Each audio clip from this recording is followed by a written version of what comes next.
Si vous pratiquez une activité physique et que vous souhaitez progresser, alors vous finirez par vous frotter au problème de la nutrition. S'entraîner dur et récupérer adéquatement, c'est important, mais ce que vous mettez dans votre corps pour le nourrir l'est tout autant. Or, toutes ces histoires de calories, de macronutriments, de micronutriments, d'apports, de dépenses, de métabolisme, cela peut paraître complexe pour les non-initiés. Mais comme dans tous les domaines, il suffit d'avoir les bases pour commencer à s'y retrouver et obtenir les premiers bénéfices. Donc aujourd'hui, nous allons mettre à plat les bases de la nutrition, expliquer les différents termes et vous permettre de vous y retrouver pour que vous puissiez commencer à gérer vos diètes sportives selon vos objectifs.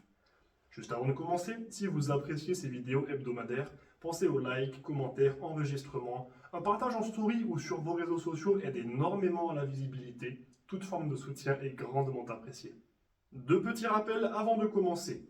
Les notions que je vais aborder ont été simplifiées pour permettre à des néophytes de les intégrer. Nous allons donner des définitions, développer et expliquer les bases de la nutrition. Ne vous attendez donc pas à ce que l'on parle de physiologie avancée via des études complexes. Et deuxièmement, si vous avez de réels objectifs, qu'ils soient de performance, de physique ou même de santé, alors adressez-vous à un nutritionniste compétent pour être accompagné par un professionnel. Maintenant, définissons les trois termes qui peuvent poser problème et qui sont les piliers de la compréhension de l'alimentation. Les calories, les macronutriments et les micronutriments. Premièrement, les calories. Une calorie, c'est tout simplement une unité de mesure d'énergie. C'est tout. Une calorie apporte à votre organisme de l'énergie pour lui permettre de vivre.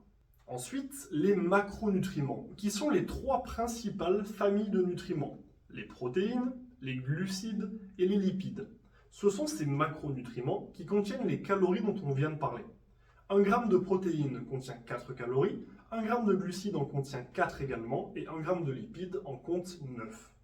Et enfin, les micronutriments, ce sont d'autres familles de nutriments que les macros dont on vient de parler, mais qui, elles, ne contiennent aucune calorie. Elles n'ont donc aucune valeur énergétique. En revanche, elles sont indispensables au bon fonctionnement du corps par de nombreux autres aspects. Ce sont par exemple les vitamines, les minéraux, les oligo-éléments.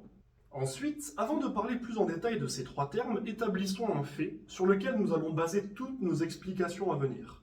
Votre corps dépense de l'énergie pour tout ce qu'il fait, que ce soit d'un simple battement de cœur à un effort très intense comme un sprint ou une épreuve de CrossFit, il dépense de l'énergie. Et cette énergie, elle lui est apportée, comme on vient de le dire, par les calories. Au repos, votre corps dépense peu de calories. Plus vous êtes actif, plus votre dépense calorique va augmenter. Et que ce soit dans vos activités quotidiennes, comme prendre les escaliers, promener le chien, ou même faire le ménage, qui vous dépensera plus de calories que rester dans votre canapé à ne rien faire. Vos activités professionnelles, si vous avez un métier où vous devez passer beaucoup de temps debout, vous avez beaucoup de déplacements à pied, où vous devez soulever des charges, contrairement à un travail de bureau où vous seriez assis toute la journée, ou même votre activité physique, si vous pratiquez un sport, du foot, de la danse, de la musculation, ou n'importe quoi d'autre. À partir de ce postulat, établissons et définissons le fameux rapport calorique. Donc, pour résumer, la nourriture vous apporte de l'énergie sous forme de calories, et votre activité dépense cette énergie et donc ces calories. La règle numéro 1 de la nutrition est que votre masse, et donc votre poids, est déterminé par le rapport calorique. Traduction, si à la fin de la journée, vous avez absorbé plus de calories que vous n'en avez dépensé, alors votre corps va devoir stocker le surplus. Vous allez donc prendre du poids, que ce soit du muscle ou de la graisse. A l'inverse, si vous avez dépensé plus de calories que vous n'en avez ingérées, alors votre corps va devoir trouver les calories manquantes et pour ça, il ira puiser dans vos réserves. Vous allez donc perdre du poids, du muscle ou de la graisse, par exemple. Et je dis bien par exemple parce que ne faisons pas l'amalgame, la perte de poids ne s'associe pas forcément à la perte de masse musculaire. Et cette règle de rapport calorique que nous venons d'expliquer, elle est vraie, peu importe ce que vous mangez.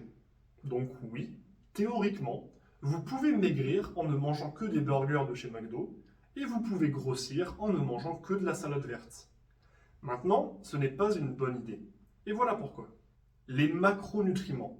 Comme expliqué précédemment, ils sont au nombre de 3 et remplissent chacun un rôle très important dans votre organisme. La règle numéro 2 de la nutrition et que les macronutriments que vous ingérez, couplés à votre activité, vont déterminer votre composition corporelle. Globalement, c'est-à-dire votre pourcentage de masse musculaire et votre pourcentage de masse graisseuse.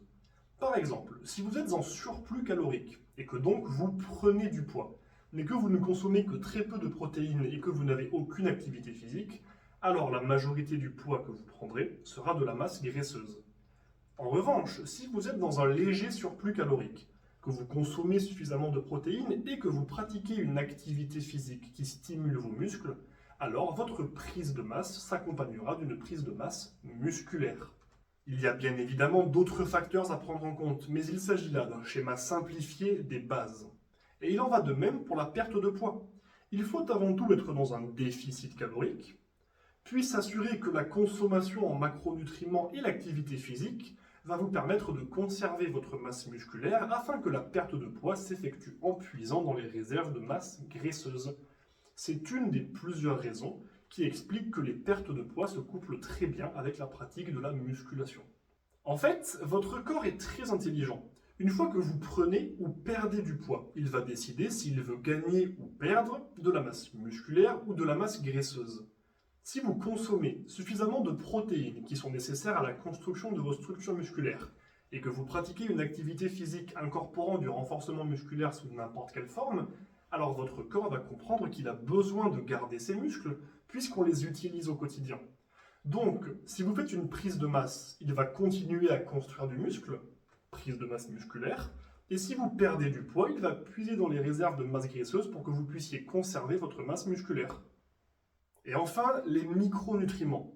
Concernant ces derniers, nous n'allons pas lister toutes les sous-catégories, où les trouver, leurs importances, leurs intérêts, parce que c'est vraiment très complexe.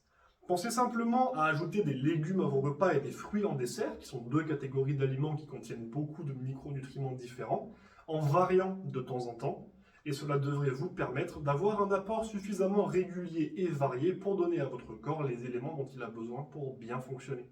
En résumé, si vous voulez perdre du poids en conservant votre masse musculaire, il faut que vous soyez en déficit calorique, que vous consommiez suffisamment de protéines et que vous pratiquiez une activité physique stimulant vos muscles d'une manière ou d'une autre.